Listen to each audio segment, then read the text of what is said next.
நாம் என்று விவகரித்து கொண்டிருக்கக்கூடிய இந்த அஞ்ஞான ஸ்வரூபம் அழிவுடையது.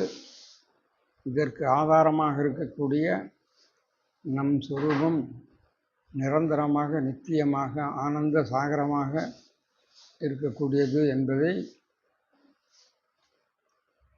நாம் அறிவினால் தெளிய பெற்றுள்ளோம். ஆயினும் அது அனுபவ ரீதியாக அன்றாட வாழ்விலே நாம் உணர்ந்து அனுபவிக்கக்கூடிய ஒரு நிலையில் அது திடப்படாமல் இருப்பதற்காகத்தான் நாம் இந்த சாதனைகளெல்லாம் செய்து கொண்டிருப்பது.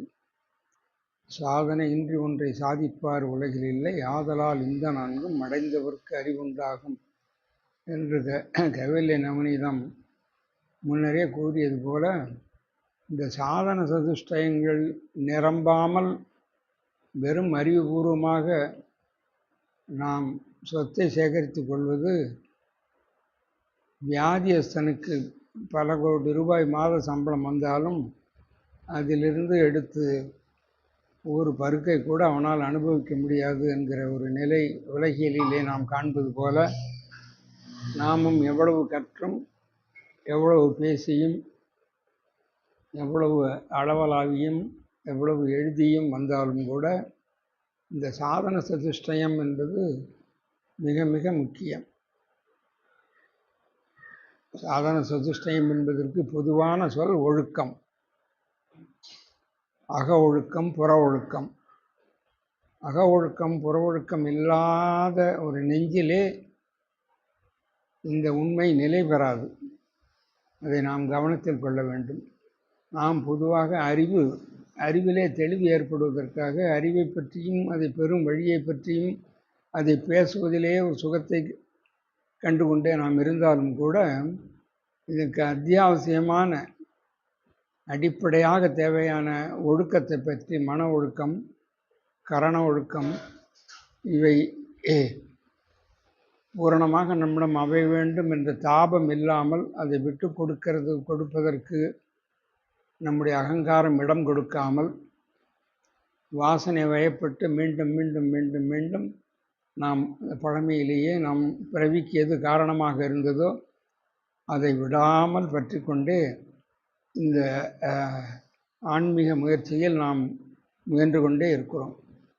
இது எத்தனை பிறவிகள் எடுத்தாலும் இது முடிந்த முடிவான நிரதிசய இன்பத்தை தருவதற்கு வாய்ப்பில்லாமல் போவது என்பது கண்கூடாக தெரிகிறது. எத்தனையோ மனிதர்கள், பெரிய குருமார்கள் எல்லாம் கூட, நம்ம எந்த குருமார் என்று தனிப்பட்ட முறையிலே யாரையும் விசாரிக்க வேண்டியதில்லை என்று சொன்னாலும், நம் கண் முன்னாடே நமக்கு தெரிந்த குருமார்கள் எல்லாரும் கூட உபதேச குருவாக இருந்திருக்கிறார்களே தவிர, அனுபவ குருவாக இருந்தவர்கள் மிக மிக குறைவு என்கிறது தான் யதார்த்தமான ஒரு நிலை. அது நமக்கு நேரக்கூடாது என்கிற உறுதி தேடி அடைய வேண்டியதில்லை, அது நாமவே இருக்கிறது. மேனியின் புறத்தின் உள்ளில் மேலுடு கீழில் திக்கில் வானில் வையகத்தில் எங்கும் நாம் அன்று வேறொன்றில்லை, நம்மிடத்து இயலாதுமில்லை, தானிகள் பொருள் வேறில்லை. தானிகள் பொருள் என்றால் நமக்கு மீறி நடக்கக்கூடிய நிகழ்வு என்பது எதுவுமே இல்லை. எல்லா நிகழ்வும் நம்முடைய சன்னிதானத்திலே நம்முடைய அறியாமையின் பலத்திலே நிகழக்கூடிய நிகழ்வுகள். ஏனென்றால் எது நடந்தாலும் அவை எல்லாமே பொய் தான்.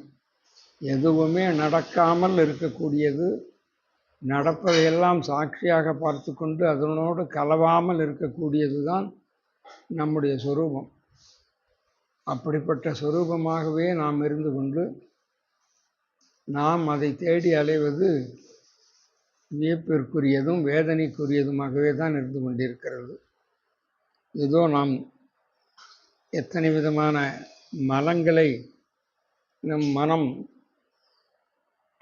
தாங்கி கொண்டிருந்தாலும், ஏதோ அங்கங்கே அவ்வப்போது செய்த சில நற்கர்மங்கள் வாயிலாக இது போன்ற ஒரு சூழ்நிலையிலே நாமெல்லாம் கூடி நம்மை பற்றி அறியக்கூடிய ஒரு வாய்ப்பையும், நமக்கு உபதேசித்து சென்ற குருமார்கள் திருவடிகளே அமர்ந்து இந்த பேருண்மையை கேட்கக்கூடிய ஒரு பெரு வாய்ப்பையும் நமக்கு நல்கி இருக்கிறது என்றால் அது நம்முடைய ஒழுக்கத்தின்பால் ஒழுக்கமாக வாழ்ந்த வாழ்க்கையில் சில நேரங்களில் அதனுடைய பலன்தான் என்று நாம் நிச்சயமாக உறுதியாக நம்பலாம். அந்த நிலையிலே நம்முடைய முயற்சியெல்லாம் மீண்டும் மீண்டும் அறிந்ததையே அறிவதற்கு பயன்படுத்துவதற்கு இல்லாமல் நம்மிடமிருந்து கழிக்க வேண்டியது என்ன என்பதையே பார்க்க வேண்டும். எதையெல்லாம் சரி செய்ய வேண்டும் நம்முடைய உள்ளத்திலே அழுக்காறு அவா வெகுளி இன்னாசொல் இவை நான்கும் இழுக்காது என்றது அறம் என்று வள்ளுவர் சொன்னது போலவும், சரியே கிரியை யோகம் போன்ற முறைகளை சைவ சித்தாந்தங்கள் போன்ற அறிவு நூட்கள் காட்டிய வழியையும், சமாதி சட்க சம்பந்தி என்று சொல்லக்கூடிய வேதாந்தத்தின் வழியிலே நாம் கற்ற பாடத்தையும் மீண்டும் மீண்டும் மீண்டும் மீண்டும் மனதிற்கு கொண்டு வந்து நம்மை தூய்மைப்படுத்துவதிலே முயன்று கொண்டே இருக்க வேண்டும். நம்மிடம் குறை இருக்கிறது என்று தாழ்வு உணர்ச்சியால் முயற்சிக்காமல் இருப்பது பெரும் குற்றமாகும். நமக்கு குறை இருக்கிறது என்பதை மனமாற ஏற்றுக்கொண்டு பிறர் சுட்டி காட்டினால் கூட அவருக்கு நன்றி செலுத்தி அதை முழு மனதுடன் ஏற்றுக்கொண்டு அதை களைவதற்கான வழியை நாம் மேற்கொள்ள வேண்டுமே தவிர அதை மூடி மறைத்து கொண்டோ பிறர் சொல்வதனால் அவர் மேல் கோபம் கொண்டோ இருப்பது ஆன்மீக பயிற்சி முழுமை பெறாது. ஆன்மீக பயிற்சியில் நாம் வெற்றி பெற முடியாது. முன்பே கூறியது போல உண்மை மிக யதார்த்தமானது. சூரியனை பார்ப்பதற்கு எப்படி சூரியனே உதவியாக இருப்பது போல அந்த ஆன்மாவை பார்ப்பதற்கு ஆன்மா உதவியாகவே இருந்து கொண்டே இருக்கிறது. ஆகவே நமக்கு வேண்டியதெல்லாம் கழிப்பதை தவிர சேர்ப்பதற்கு இங்கு ஒன்றுமே இல்லை. எல்லாம் கழிப்பதற்கு தான். அதைத்தான் வேதாந்தம் உபநிடதங்கள் எல்லாம் நேத்தி நேத்தி நேத்தி என்று சொல்லி எல்லாவற்றையும் கழிப்பது. சிவஞான வள்ளலார் கூறியது போல அவருடைய தலைப்பே ஒழிவில் ஒடுக்கம், அனைத்தையும் ஒழித்து ஒடுங்குவது. மித்தையான எல்லாவற்றையும் பலவாக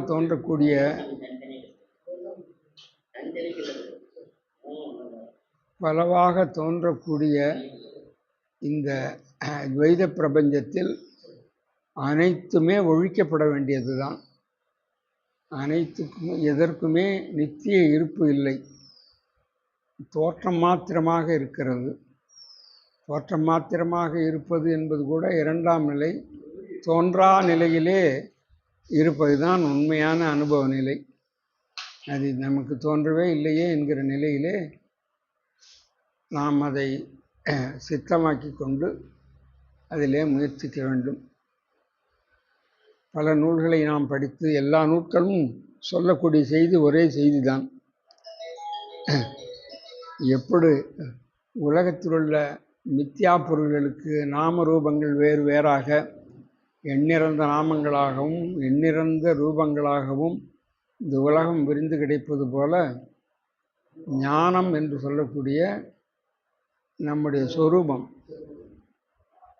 ஒன்றாக இருக்க அதை பற்றி விளக்கக்கூடிய நூல்களும் சொற்களும் பரிபாஷை சொற்களும் பலவிதமாக இருந்தாலும் கூட இருக்கிறது ஒன்றே ஒன்றுதான். அந்த ஒன்றை உணர்த்துவதற்கு மிக உயர்ந்த சாதனம் மௌனம்தான். எத்தனை விதமான வார்த்தைகளை உலகியல் சொற்களை நாம் பயன்படுத்தினாலும் அவையெல்லாம் கண்டத்துவமான பொருள்களை விளக்குவதற்கே பயன்படுத்தக்கூடியது. முழுமையை விளக்குவதற்கு சொற்களே இல்லை. முழுமையை உயர்த்துவதற்கு முழுமையை ஊகித்து உணரலாம். அப்படி உணர்வதற்கு மௌனம்தான் சாதனம். அதைத்தான் தட்சிணாமூர்த்தியுடைய ஸ்லோகத்திலே நாம் சொல்வது போல, இருந்ததனை இருந்தபடி இருந்து காட்டி, அது எப்போதும் இருக்கிறது. அதை உணர்வதற்கு என்ன செய்ய வேண்டும்? அது எப்படி இருக்கிறதோ அப்படியே நாமும் இருக்க வேண்டும். அப்படி இருப்பது தான் அதை அறிவது. அறிவது என்பது சுட்டறிவாக, முன்னிலை சுட்டாக, நமக்கு அந்நியமான ஒரு பொருளை அறிவது போல அதை அறிய முடியாது.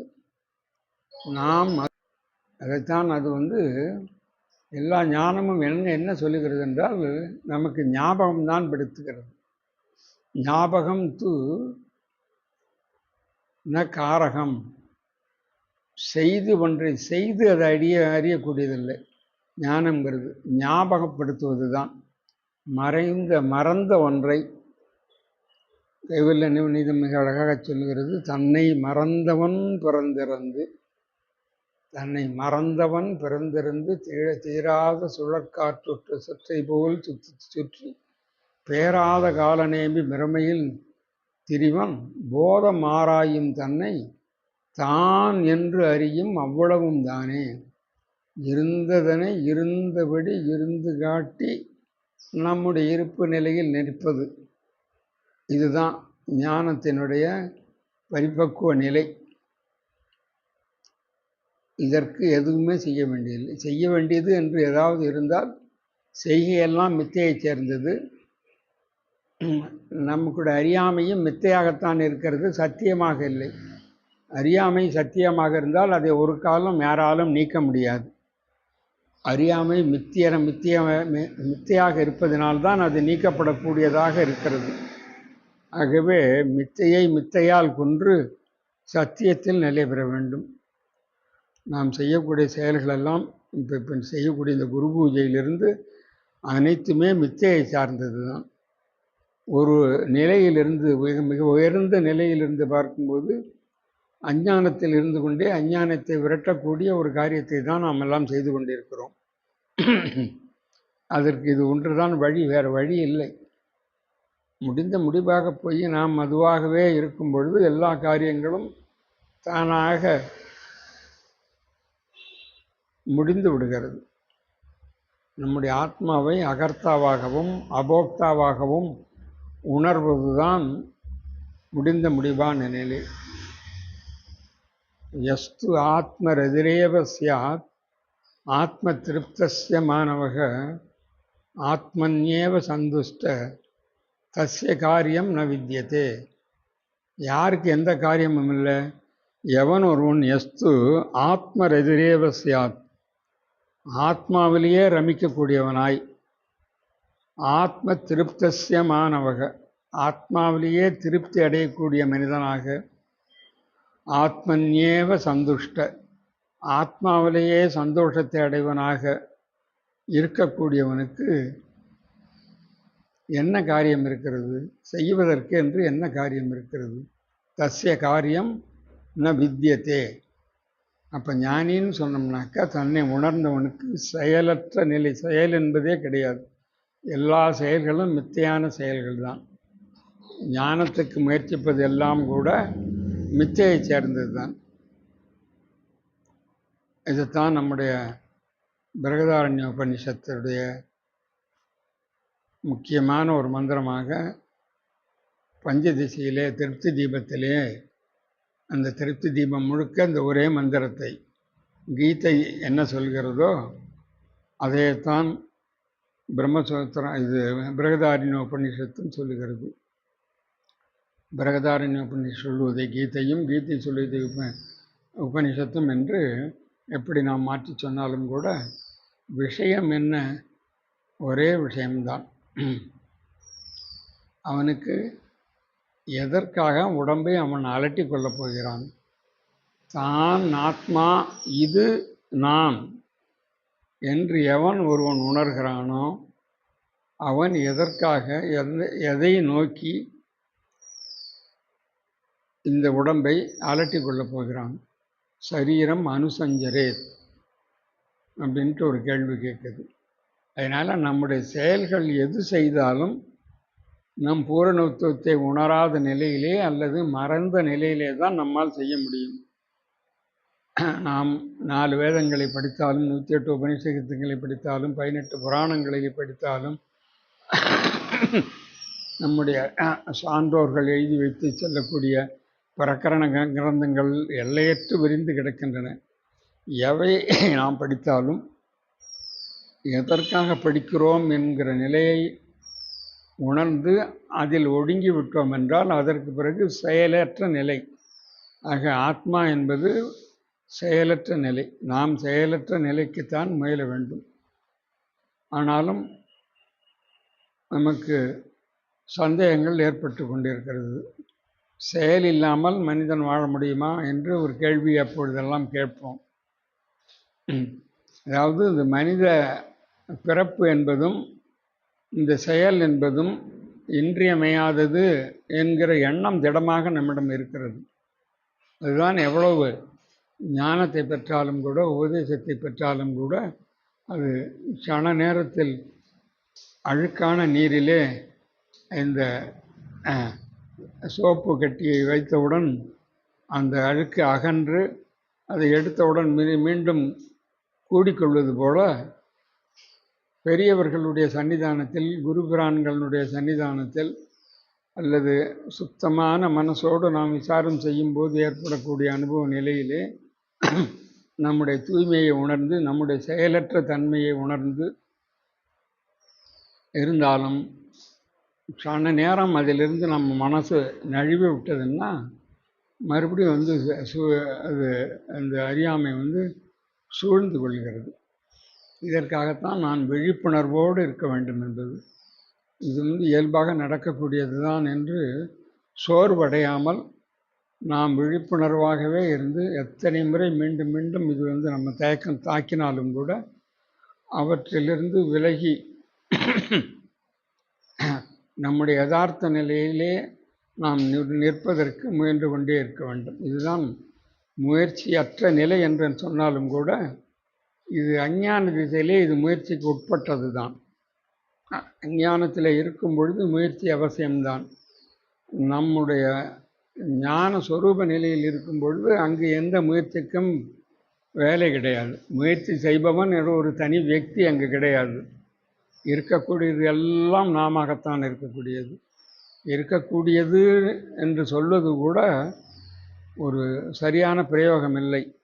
நாமெல்லாம் இருக்கக்கூடியதை பலவாக பார்த்து பார்த்து பழகினத்தினால நம்ம அந்த ஒட்டுமொத்தமும் ஒரே பொருள் தான் அப்படின்னு சொல்கிறதுக்காக சொல்கிறோம் தவிர, நம்ம என்ன தீர்மானம் பண்ணோம், இத்தனை பொருள்களாக விரிந்து கிடக்கக்கூடியமே இந்த பிரபஞ்சமே மித்தைன்னு சொன்ன பிறகு அப்புறம் அது எல்லாமும் சொல்கிறதுல அர்த்தம் இல்லை. எல்லாமும் மித்தைன்னு சொன்னாக்கா அப்போ அது ஒரு பொருள் தான். இதுவும் மித்தை அதுவும் மித்தைன்னு சொன்னால் அதுக்கு என்ன பொருள்னா எல்லா பொருள்களுமே மித்தை தான். அப்படி அறிவது தான் அந்த நிஷ்பிரபஞ்ச உணர்வுங்கிறது. பிரபஞ்சமே இல்லாத நிலை நிஷ்பிரபஞ்சம். சும்மா இரு சொல்லர் என்றலுமே அம்மா பொருளொன்று மறிந்தலன்னுட்டு நம்முடைய அருணகிரிநாதர் உபதேசித்தது போல, செம்மான் மகளை திருடும் திருடன் பெம்மான் முருகன் பிறவான் இரவான். இறை சக்தி என்பது தோன்றி அழிவதல்ல, பிறப்பது இறப்பது அல்ல. முருகனாக நாம் உருவகப்படுத்தி வழிபடக்கூடிய அந்த தெய்வம் தோன்றி மறைவதில்லை. புராணத்தில் கதைகளாக சொல்லும் பொழுது நம்முடைய நாம் தற்போது இருக்கிற நிலைக்கு ஏற்றவாறு அந்த கதைகளை புனைந்து தத்துவத்தை உணர்த்துவதற்காக அந்த கதைகள் சொல்லப்பட்டதை தவிர அதை அப்படியே எடுத்துக்கொள்ளக்கூடாது. புராண இதிகாசாபியாம் வேதம் சமூக பிரம்மையேத்துன்னு வேதமே சொல்லுது. புராண இதிகாசங்கள் மூலமாக வேதத்தின் பேருண்மையை ஊகித்து உணர வேண்டும். கதையை கதைக்காகவே ஏற்றுக்கொள்ளக்கூடாது. பக்தியில் கதைக்கு கதையாக ஏற்று மனசு உருகி அதில் கரையிறதுக்கு நம்ம அதை பயன்படுத்திக்கலாம். ஆனால் ஞானத்தில் இதெல்லாம் கதை தான்.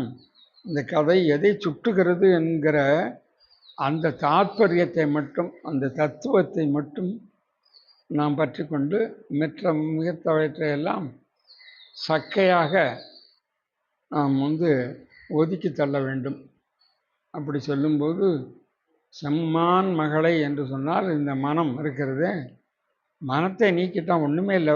ரமண பகவான் அவனுடைய கூற்றுக்களை எல்லாம் நாம் ஒரு சில மாதங்களாக அல்ல வாரங்களாக பார்த்து வருகிறோம். ரெண்டே ரெண்டு தான் இருக்குது. மனம் இருக்குது, இறைவன் இருக்குது. இறைவனும் மனமும் சேர்ந்து இருக்கும்போது நாம் ஜீவனாக விவரித்து கொள்கிறோம். மனம் அடங்கிய நிலையில் நாம் சொரூபத்தில் இருக்கிறோம். இதுதான் சுருக்கமாக வேதாந்தின் முடிவான விளக்கம். மனம் எங்கே இல்லையோ அங்கு இறைவன் அல்லது பிரம்மம் பிரகாசிக்கிறது. மனம் எங்கு இருக்கிறதோ அங்கு பிரம்மத்தின் மறதி ஏற்பட்டு அந்த மனம் தன்னை ஒரு தனி வியக்தியாக கண்டத்துவமாக கருதி கொண்டதினாலேயே தன்னுடைய இயல்பு அகண்டமாக இருப்பதனால் அந்த அகண்டத்தை அடைவதற்காக உலகப் பொருள்களை, கற்பனையான பொருள்களை சேர்த்து நம்மோடு சேர்த்து முழுமையாகிவிடலாம் என்று அது மயங்குகிறது. மனத்தினுடைய செயல் அவ்வளவுதான். மனம் இல்லாத ஒரு பொருளாக இருந்தாலும் எதன் ஆதாரத்திலே அது தோன்றியது, ஏன் தோன்றியது என்று நம்மால் விளக்கி சொல்ல முடியாது. வேதங்கள் விளக்கி சொல்லவும் இல்லை, சொல்லக்கூடியதும் இல்லை. என்றால் அது உள்ள பொருளாக இருந்தால் அதை சொல்லலாம். இல்லாத பொருளுக்கு என்ன விளக்கம் வேண்டி கிடக்கிறது? இல்லாது என்பதை உணர்வது தான். எப்படி ஞானத்திலே யாரும் இந்த கேள்வி கேட்க போகிறதில்லை. மனம் மனமற்ற நிலை தான் நம்முடைய சொரூபம் என்பது உறுதியாக இருக்க, அந்த இறுதியான நிலையிலே நாம் அமர்ந்திருக்கும் பொழுது, அதுவாகவே நாம் இருக்கும் பொழுது, அங்கு மனம் இல்லை. மனம் இருக்கிறதா, ஏன் வந்தது, அதுக்கு தோற்றம் எங்கிருந்து என்றெல்லாம் கேட்பதற்கு இங்கு தனியாக வேறு ஆள் இல்லை.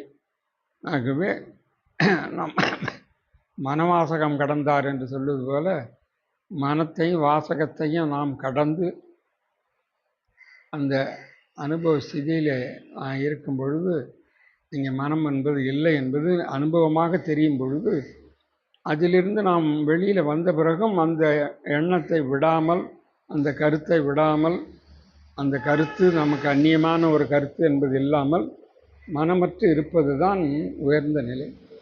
இருந்தாலும் ஏன் வந்த பிறகு மறுபடியும் நமக்கு விவகாரம் பண்ணுறோம் அப்படிங்கிற கேள்வி வருது. அதுக்கு தான் அந்த பிராரப்தம்னுட்டு ஒரு கதையை கட்டி விட்டுருக்கிறது. பிராரப்தம்லாம் எதுவுமே இல்லை. பிராரப்தங்கிறதெல்லாம் இந்த உலகம் எது வரைக்கும் சத்தியமோ, இந்த தேகம் எது வரைக்கும் சத்தியமோ, இந்த தேகத்துக்கும் இந்த உலகத்திற்கும் தொடர்பு இருக்கிறது, உறவு இருக்கிறது, ஒன்றை ஒன்று சார்ந்து இருக்கிறது. இது இல்லாமல் அது இல்லை, அது இல்லாமல் இது இல்லை. இது சுகம் அடைய வேண்டுமென்றால் உலகத்தை சார்ந்துதான் அடைய வேண்டும் என்கிற எண்ணம் இருக்கிற வரைக்கும் இதுக்கெல்லாம் ஒரு மதிப்பு இருக்குது. அதனால்தான் அதை விசாரிக்கிறோம். விசாரணை ஓய்ந்த பிறகு இதிலெல்லாம் எதையுமே சாராமல் இருக்கிறது. சார்புணர்ந்து வள்ளுவர் ரொம்ப அழகாக சொல்கிறார். சார்புணர்ந்து சார்பு கட ஒழிய சார்தரா சார்தரு நோய். சார்தரு நோய்ங்கிறது இந்த பிறவியை சார்ந்து இருக்கக்கூடிய நோயானது சார்பு உணர்ந்து சார்பு கெட ஒழிகின். நாம் மித்தையான உலகத்தை சார்ந்து இருக்கிற நிலையிலே இதை விசாரி, நாம் இயல்பாகவே நிறைவானவன், பூரணமானவன், நித்தியமானவன், பரிபூரண ஆனந்த சுரூபம் அப்படிங்கிற உறுதியிலே இந்த உலகத்தை நாம் சார்ந்திருந்த நிலையிலிருந்து விடுபட்டு நாம நிற்கும் பொழுது சார்தரு நோய் என்று சொல்லக்கூடிய பிறவியானது மீண்டும் நம்மை சேராது என்று வள்ளுவர் மிக அழகாக சொல்லுகிறார். ஆகவே நம் அறிவுபூர்வமாக உலகத்தை சார்ந்திருக்கும் தன்மையிலிருந்து விடுபட்டு நாமே அனைத்துமாக இருக்கிறோம். நமக்கு ஒரு சார்பு வேண்டியதில்லை. ஏதாவது பொய்யான கட்டடம் கட்டுறதுக்கு சாரம் போடணும்.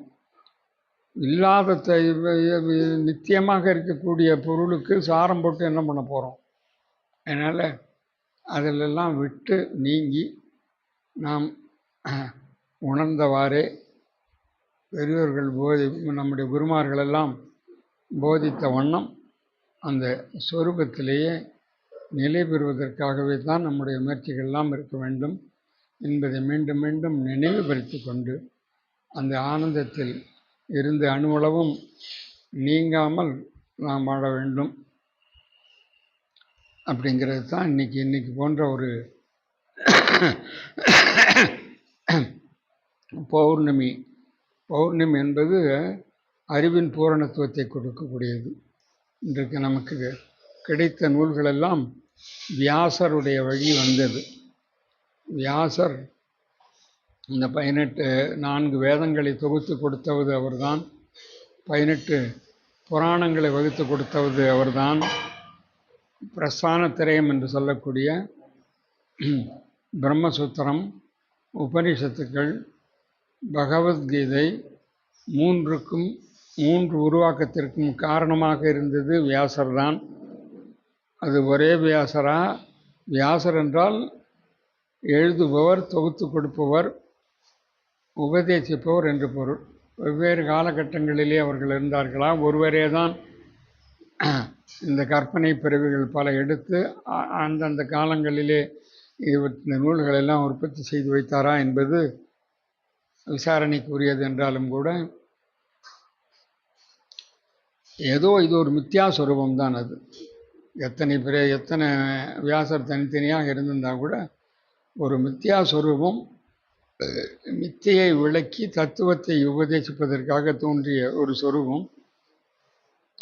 அவரை முதல் குருவாக நாம் ஏற்றுக்கொண்டு அதற்கு பிறகு வழியாக பல குருமார்களெல்லாம் வந்திருக்கிறார்கள். எண்ணிறந்த பேர் போயிருக்காங்க.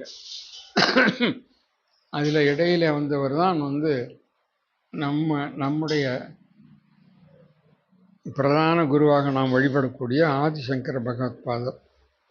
அவர் கிட்டத்தட்ட 118 நூல்கள் எழுதியிருக்கிறார். 118 நூல்களில் பாதிக்கு பாதி பக்தி கிரந்தங்கள், இன்னொரு பாதி முழுக்க ஞான கிரந்தங்கள். ஞான கிரந்தங்களில் பிரகரண கிரந்தங்கள் என்று சில குறிப்பிட்ட தத்துவங்கத்தை எடுத்துக்கிட்டு ஜீவனை பற்றி விளக்கிறது, பிரம்மம்னா பிரம்மத்தை பற்றி விளக்கிறது, இல்லாட்டி பிரம்ம ஞானத்தை அடையிறதுக்காக சாதனங்கள் என்னான்னுட்டு விளக்கிறது. இப்படியெல்லாம் ஒரு குறிப்பிட்ட கருத்தை விரிவாக விளக்குவதற்கு பேர் தான் பிரகரண கிரந்தங்கள். அந்த மாதிரி கிரந்தங்கள் எழுதுவது மட்டும் இல்லாமல் வியாசர் எழுதி கொடுத்த இந்த பிரஸ்தான திரயத்துக்கு உரைகளையும் எழுதி அதுக்கு மேலும் மேலும் விளக்கத்தை நம்முடைய அறிவுக்கு பொருந்துமாறும் அறிவிலே பதியுமாறும் இதெல்லாம் எழுதி கொடுத்துட்டு போனவர்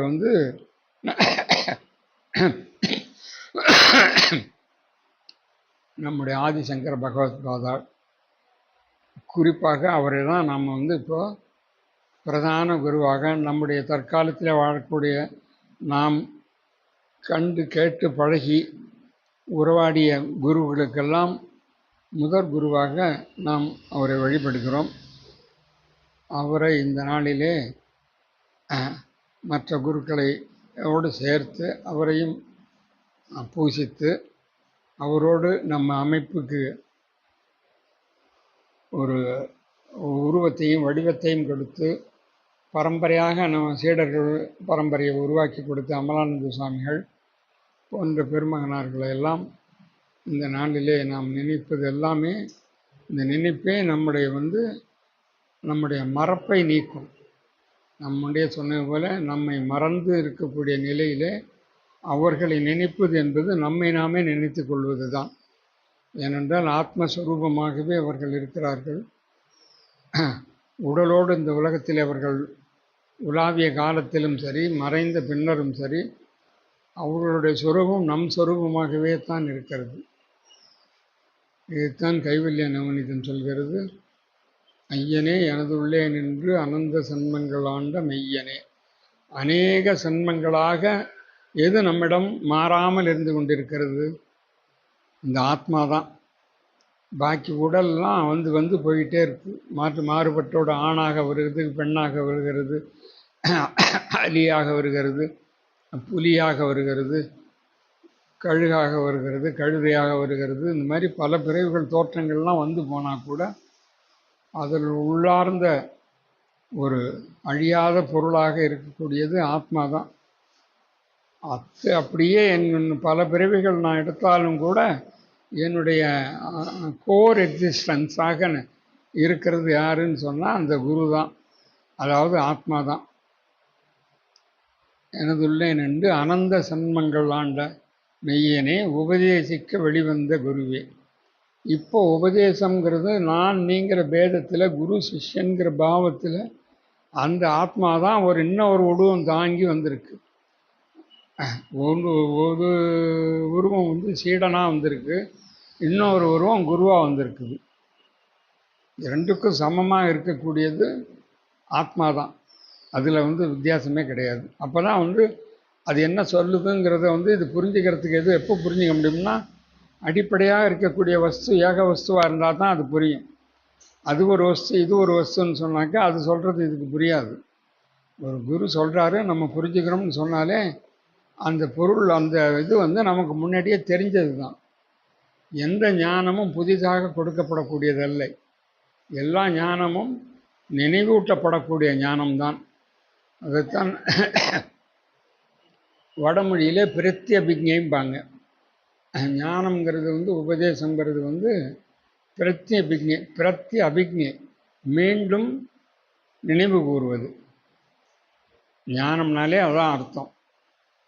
கலீல் கிப்ரான் கூட சொல்லுவார், யாருக்கும் எதையும் உபதேசிக்க முடியாது, அவனுக்கு முன்கூட்டியே அது தெரிந்தால் ஒழிய. ஆகவே நாம் எதையெல்லாம் இப்பொழுது அறிந்து கொள்கிறோம் என்று நினைக்கிறோமோ, குரு மூலமாகவோ நூல் மூலமாகவோ அறிந்து கொள்கிறோம் என்று நினைக்கிறோமோ, அதெல்லாம் நமக்கு முன்னாடியே தெரிந்தே தான். அதன் மேல் இருந்த மறைப்பைத்தான் நீக்குகிறோம்.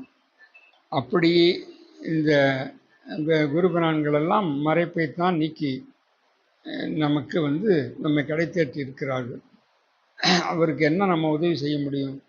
ஒன்றும் செய்கிறதுக்கு ஒன்றும் காணோம், செய்வறதுக்கு ஒன்றுமே இல்லை அப்படின்ட்டு கைவல்ய நவநீதத்தில் தாண்டவராய சாமிகள் நாராயணமூர்த்தி சாமிகள்கிட்ட சொல்கிறார். அது அவர் சொல்கிறதெல்லாம் இங்கே உபதேசம்லாம் யாருன்னா, நாராயண சுவாமிகளை குருவாகவும் தாண்டவராய சுவாமிகள் தனி சிஷ்யனாகவும் கருதி பாடிய பாடல்கள் தான் அது முழுக்க முழுக்க.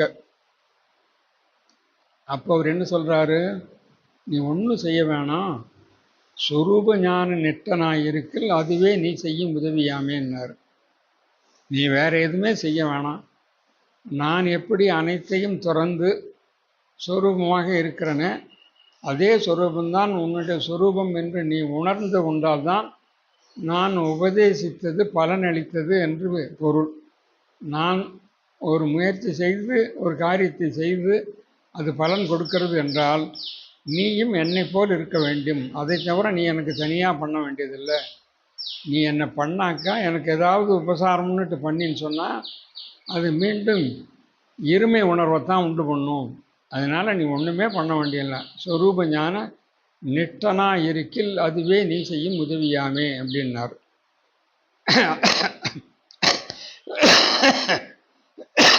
அதைத்தான் ரிபுகீதையில் நிராகருக்கு உபதேசம் செய்துட்டு ரிபு முனிவர் போயிடுறார். இப்படியெல்லாம் குருவெல்லாம் எப்போ வருவாங்கன்னு தெரியாது. நமக்கு பக்குவம் வரும்போது குரு தானாக வருவாங்க. நம்ம குருவை கூட தேடி அலைய வேண்டியதில்லை. நம்ம பக்குவம் அடையிறதுக்கு வேண்டிய முயற்சியை மட்டும் நம்ம ஆரம்பத்தில் சொன்னது போல் சாதன சதுஷ்டயங்கள் நிரம்பியவனாக நம்மை மாற்றிக்கொள்வதற்கு எவ்வளவு தாபத்தோடு முயற்சி செய்கிறோமோ, நாம் அந்த நிலையை அடையும் பொழுது குரு ஆத்மாவாக பறந்து விரிந்து எங்கும் இருக்கக்கூடிய அந்த ஆத்மஸ்வரூபம் ஏதோ ஒரு உருவத்தை தாங்கி கொண்டு குருவாக நம்ம வீட்டு வாசலில் நிற்கும். நாம் தேடி போக வேண்டியதில்லை. இங்கே ஒரு குரு இருக்கிறார், அவர்கிட்ட போனோம்னாக்கா அவர் உபதேசம் பண்ணுவார், மந்திர உபதேசம் பண்ணுவார், இல்லை அவர் ஒரு உபன்யாசம் பண்ணுவார், அதை போய் கேட்கலாம் இதை போய் கேட்கலான்னு ஊரெல்லாம் தேடி அலைகிறது அவசியம் இல்லை. நம்ம சரி பண்ணுறதுக்கு உட்கார்ந்த இடத்துலையே சரி பண்ணிக்கிட்டோம் இருந்தோம்னா அவர் இந்த மாதிரி எங்கே சுத்தமான ஆத்மா இருக்குதுன்னு தெரிஞ்சுக்கிட்டு அவர் அங்கே வந்துடுவார். அதனால் நம்ம அதை தேடி அலையவே வேண்டியதில்லை. எல்லாருக்கும் இப்போ நாராயண கூட எப்படி தாண்டவராய சுவாமிகள் எங்கே இருக்கிறாருன்னு அவர் தேடிட்டு வந்தார். இவர் தென்னையில் உட்காந்துருக்கிறாரு, அவர் எங்கேயோ அந்த ஈர்ப்பு சிஷ்யத்துவங்கிறது அப்படி பிடிச்சி இழுக்குது, குருவை இழுத்து கொண்டு வந்து அவர் வீட்டு வாசலில் கொண்டு வந்து வைக்கிது. அதுபோல தான் எல்லா மகான்களுக்கும் குரு வந்து அவங்க அப்படி தான் வந்து அமைஞ்சிருக்கிறாங்க. உபதேசம் பண்ணுறதுக்கு இருந்த பாத்திரம் எங்கே இருக்குன்னு அவங்க தேடிக்கிட்டு அலைஞ்சிருக்கிறாங்க. அந்த மாதிரி அலையிறதுக்கு நம்ம வந்து சொரூப ஞான நிஷ்டனாக நம்ம இருக்கிறதுக்கு முயற்சி பண்ணோம்னா அதுக்கு தடையாக இருக்கக்கூடிய இந்த மலங்களை எல்லாம் நாம் நீக்கினோமானால் குரு வந்து நம்மளை தேடி வருவார். அந்த குரு வந்து இப்படி தான் இருக்கணும் அப்படி தான் இருக்கணும் அப்படின்ட்டு நம்ம சில கற்பனைகள் வச்சுக்கிட்டு இருக்கிறோம். குருன்னா தாடி வச்சுக்கிட்டு இருக்கணும், காவி உடை அணிந்திருக்கணும், கமண்டலத்தோடு இருக்கணும், இப்படியெல்லாம் நம்ம கற்பனை பண்ணுறது உண்டு. ஆனால் அப்படியெல்லாம் இருக்கணுங்கிற அவசியம் கிடையாது. அப்படிங்கிறத ஆதிசங்கரர் மனிஷா பஞ்சகம்ங்கிற ஒரு நூலில் ரொம்ப தெளிவாக சொல்லியிருக்கிறார். அவன் ஒரு சண்டாளனாக இருந்தாலும் சரி, ஒரு பிராமணனாக இருந்தாலும் சரி, தன்னை உணர்ந்தவன் எவனோ அவன்தான் என்னுடைய குரு. வெளி வேஷம்லாம் பொருந்தாது. வெளி வேஷம்னு நம்ம பார்க்கக்கூடியதெல்லாம் அவனுடைய பூர்வ கர்ம வாசனையினால், இவன் அறியாமையினால் தன்னை அந்த பிரம்மஸ்வரூபத்திலிருந்து பிரித்து கண்டத்துவமாக அறிந்த காலத்திலே செய்த கர்மங்கள் எல்லாம் அவனை தொடர்ந்து மனசுடைய வடிவிலே, மனதிலே அழுக்கு வடிவிலே சூழ்ந்திருப்பதனாலே அந்த உடம்பு கொஞ்சம் ஒட்டிக்கிட்டு இருக்கு, உடம்பில் ஒட்டிக்கிட்டு இருக்கு. அது எப்படி வேணா இருந்துட்டு போகுது. அது வந்து தற்காலிகமானது. நித்தியமாக இருக்கக்கூடியது ஞான ஸ்வரூபந்தான்.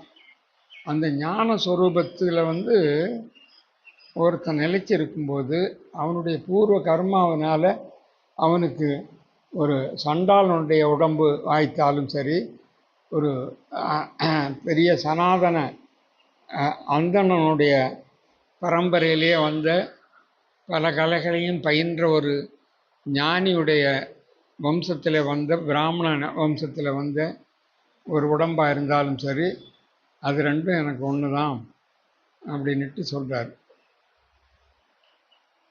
நம்ம இந்த மனிஷா பஞ்சகம்னு சொல்கிற அந்த 5 பாடல்களையும் சற்று நேரம் சிந்தித்து இன்றைய நிகழ்வை